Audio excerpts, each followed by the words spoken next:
Corporate agent Hannah is sent to a small town to buy a cookie company and shut down its business. However, once she gets to know the owner, things take a turn. We're taken to the annual Christmas festival in the magical town of Cookie Jar in the opening scene. The journalist reports from the town for the tree lighting, surrounded by respected locals. They mention their traditions, specifically Betty, before they officially light the tree for the season. Meanwhile in New York, we see Hannah and her boyfriend Gavin riding on a carriage through Central Park. Hannah notices that he's not thrilled to be on the ride, but asks him to appreciate it for her. He admits to it not being his thing, while ranting about corporate parties that Hannah doesn't like. In the morning, Hannah's sister waits for her at a cafe. Hannah arrives and mentions the carriage date immediately.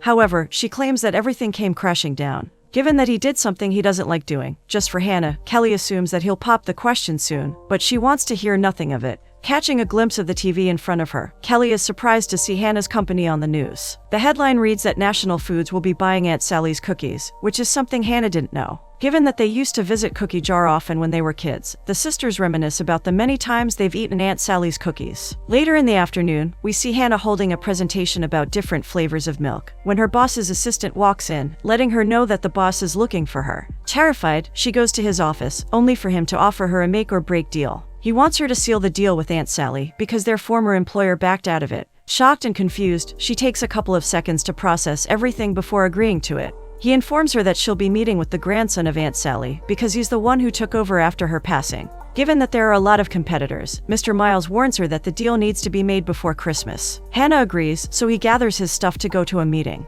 On his way out, he asks her to go over the details so they can set up the operation in Boston. Confused, she asks why, and he claims that it's a lot cheaper to source production there, given that he wants the cookies in every store. The deal is a make or break for Hannah, since he tells her that they'll discuss her future with the company once she's back. Before he goes to his meeting, he advises Hannah to find her passion, because that's the only way she can get something done. Despite being stressed out and scared, Hannah decides to take on the challenge, and that's why we see her in Cookie Jar. Getting off her train, she stares at the beauty around her, remembering the times she would visit with her family. Further down the station, she waits anxiously for her ride when a Jeep pulls up next to her. A rather handsome guy rolls down his window to confirm that it's her, but she's too busy being on her phone. Finally, he gets her attention, only for her to remind him that he's late. After assuring him that she's on her phone for work, she turns on the car herself, only to shut the window in his face. He gets in the car and proceeds to play loud Christmas music that irritates her. After letting him know that she's not a huge Christmas fan, she reveals to him that she's visited the town before. He claims that the town has changed after Aunt Sally's loss, and that a lot of big companies are trying to buy the business. As they arrive at the Gingerbread Inn, he helps her with her luggage before running off. Mrs. Betty opens the door and is surprised that he didn't say hello.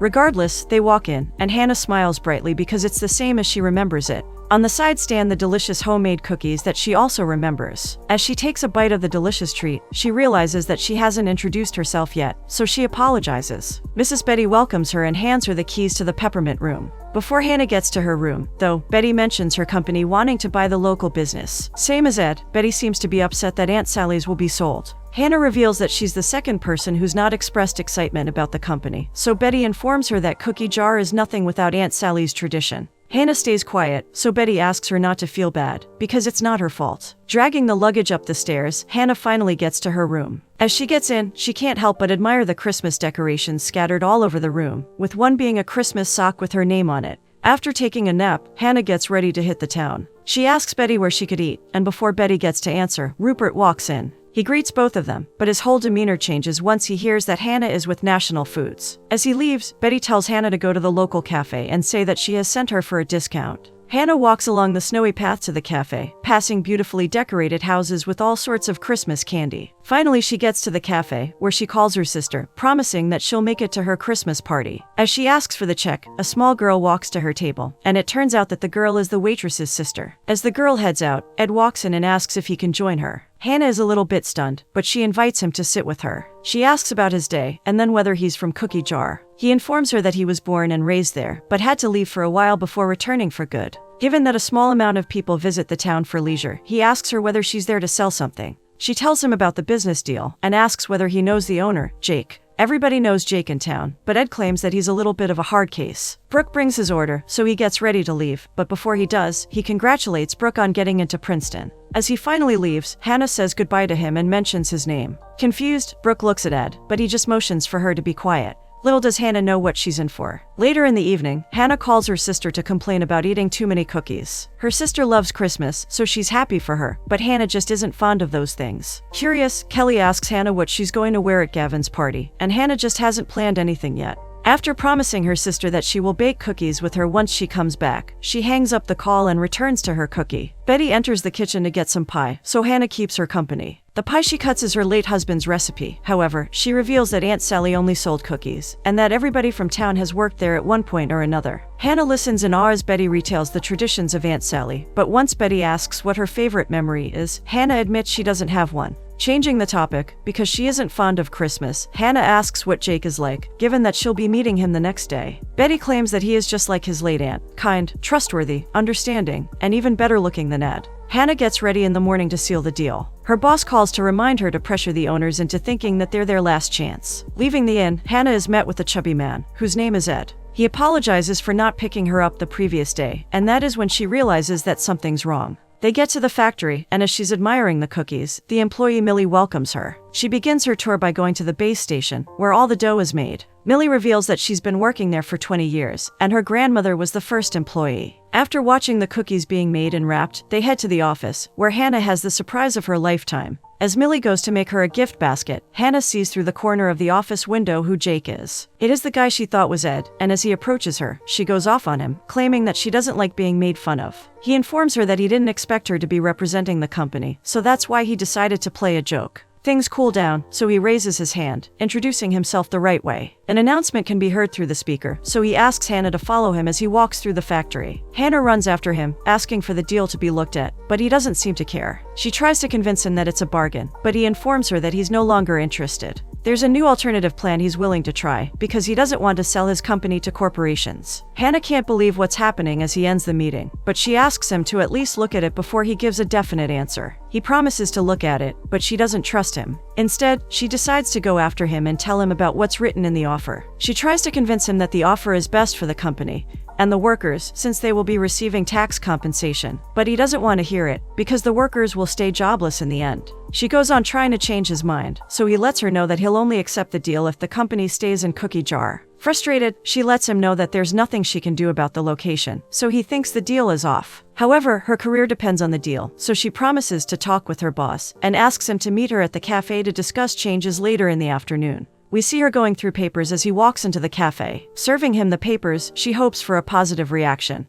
But he notices that there isn't a location change. Considering that it's the last offer before they back out, Jake asks for some time to think about it. Hannah understands, but once she finds out that it will take him 3 days to decide, she loses it. On top of that, he invites her to the annual Christmas dance, only to piss her off even more. Hannah will be staying at Cookie Jar until Christmas, so that means that she'll be missing Gavin's party. She decides to call her boyfriend to tell him, and he seems to be very upset. He asks her whether she can change with someone, but she tells him that it's impossible. After hanging up the call, she heads downstairs, where she's met with Betty. Betty asks her whether she's going to the dance, and even though Hannah didn't plan to at first, she gets dressed immediately after finding out that Jake will be there. She'll have the opportunity to talk to him, and maybe change his mind. At the hall, Hannah can't help but compliment Betty on the beautiful decorations. Betty reveals that she's been decorating for a while, and that it's always been even more exciting than the previous year. All of a sudden, Jake comes on stage, thanking everyone for being there. He announces the ceremony, but before they can get to it, he invites Bonnie, Brooke's sister, to sing "Oh Christmas Tree" on stage. After the beautiful performance by the little girl, everyone heads out to put ornaments on the giant Christmas tree, while Hannah and Jake talk. She apologizes for her unprofessional behavior, and he accepts it.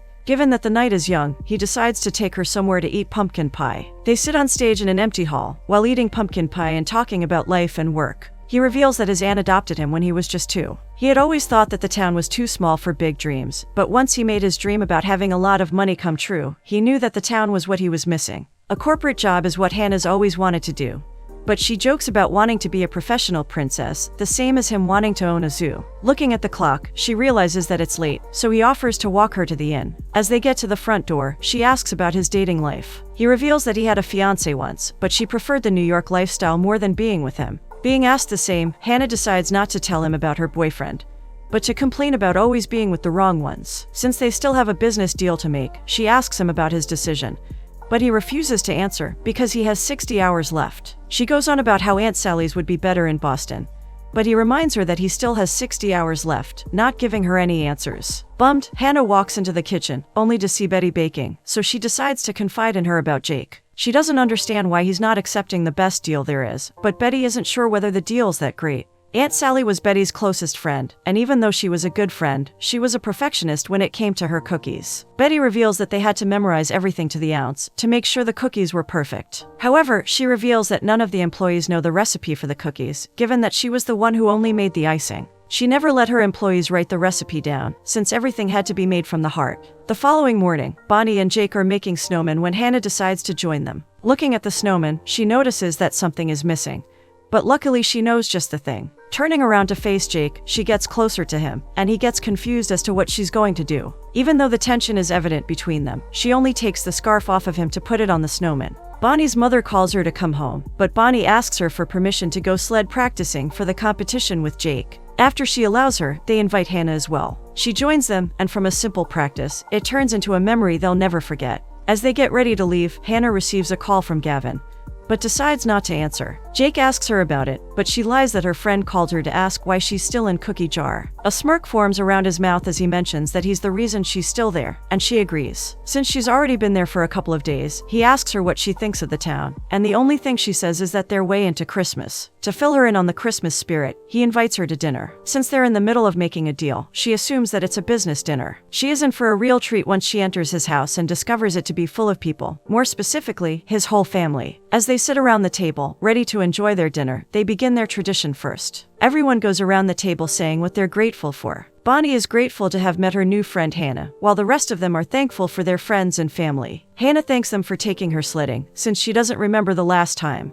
With a chocolate cake in her hand, Hannah goes to the kitchen to help with the dishes, but Frank and Stephanie assure her that there's no need. Instead, they take the chance to invite her to the gingerbread competition. She is surprised at how many traditions they have, but they end up convincing her to come. Jake joins them, only to take a piece of the chocolate cake, but Hannah lets him know that she's gotten the last one. At the ceremony, the real Ed announces the rules of the competition, and Hannah comments how she will join the competition next year because she's a great baker. Surprised to hear her make plans for the future in Cookie Jar, Jake has a rather pleased reaction. Given that they've grown fond of each other, she finally asks what his plans are for Aunt Sally's. He reveals that a couple of investors from Canada are interested in investing in the company because they love Aunt Sally. Surprisingly, Brooke hands Hannah the judges board, as it has been decided that she will be one of the judges. The judging officially begins, so Brooke dives deep into her role, making sure to examine each gingerbread house well. The winner gets a supply of Aunt Sally's cookies, and everyone is excited when they announce that the finalists are Herbert from the Gingerbread Inn and Brooke. Impressed by their work, Hannah decides to congratulate Brooke on the win and mention Princeton as a win as well. Nevertheless, it breaks her heart once Brooke admits that she may not be going, because Aunt Sally's is for sale, and she might need to stay with her parents. Hannah's phone rings, interrupting their conversation, but she decides to hang up on Gavin.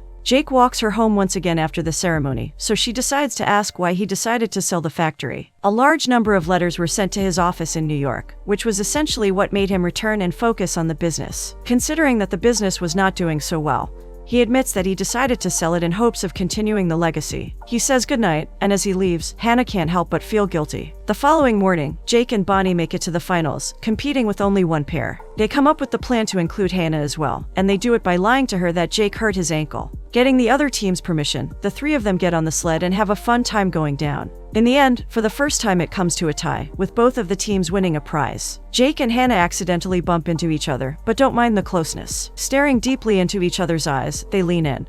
But as they're about to kiss, Gavin interrupts them. He hugs Hannah, and she seems to be startled at seeing him there. Gavin shakes Jake's hand and informs him that Hannah is his significant other, ruining whatever they had going on. Feeling hurt, Jake walks away, leaving Hannah to explain to Gavin that he's just the guy she's negotiating with. Gavin starts going on about how he's been doing a lot of thinking, when suddenly he drops to his knees, proposing to Hannah on the spot. Shocked and confused, she asks him what he's doing. Not wanting to ruin their moment, Jake leaves, but Hannah goes after him. She finds him outside, signing some papers on the hood of his car. Explaining the whole situation, she expects him to understand, but he doesn't even want to look at her. She asks him to turn around and look her in the eyes, and he does, but it all comes crashing once again. Despite admitting that she's fallen for him and the town, he hands her the papers once her boss calls, as it reminded him what her goal is. He gets into his car, but she asks him to wait, given that he has signed 100% of the company to the workers and family. She lets him know that she'll need her boss's approval, because it's a new contract, but he doesn't seem to care. As he drives off, Gavin steps out and embraces her in a hug. To make her feel better, he reminds her of his Christmas party and their lifestyle in New York, which makes her smile. They return to the inn, and he helps her with the luggage. Before she leaves, she says goodbye to Betty, whom she considers a friend. Betty hands her a nicely wrapped gift, letting her know that she's become one of them. Opening the box, Hannah sees a beautiful ornament with her name on it, and her eyes fill with tears. At the train station, Gavin goes on and on about the party, and how his colleagues will be jealous, insinuating that they're still together. However, Hannah reminds him that she hasn't said yes, and asks him to stop assuming. Already crying, she admits that she doesn't feel like going back to New York or partying with him. The town has taught her a lot, and she loves the new version of herself. Gavin realizes that it wasn't just Jake who was trying to kiss her, but that it was Hannah who was letting him. Not knowing what to say, he gets on the train without letting her say another word. As she turns to leave, she bumps into her boss, who seems to be in a hurry. She asks him what he's doing there, and he claims to have come to seal the deal she clearly can't.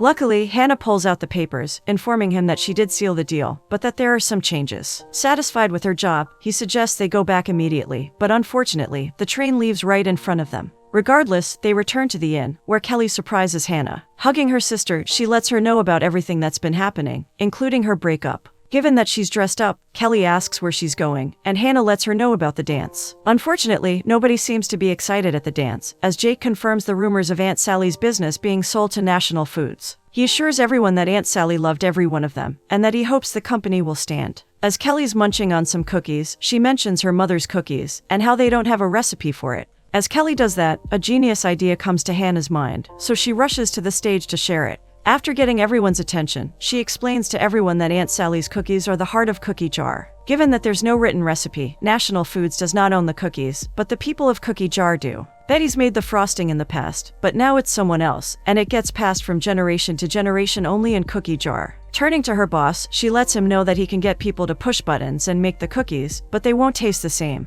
After tasting the cookies, the boss agrees. To make the same cookies, Hannah suggests he hire the same people in Cookie Jar and start the production from there, because the cookies are made with love. Her boss is more than proud of her, because she's found her passion, which is why he agrees. Turning to Jake, he puts out his hand to shake on the deal, and they finally save Cookie Jar. Everyone cheers as Mr. Miles rips up the old contract, knowing that their legacy is saved. Putting the ornament with her name on the tree, Hannah turns to Jake, who's already admiring her. Asking her what's next, he receives the exact answer he wants, which is her wanting to stay in Cookie Jar with him. He leans in, and they share their first kiss. A new beginning to a great ending.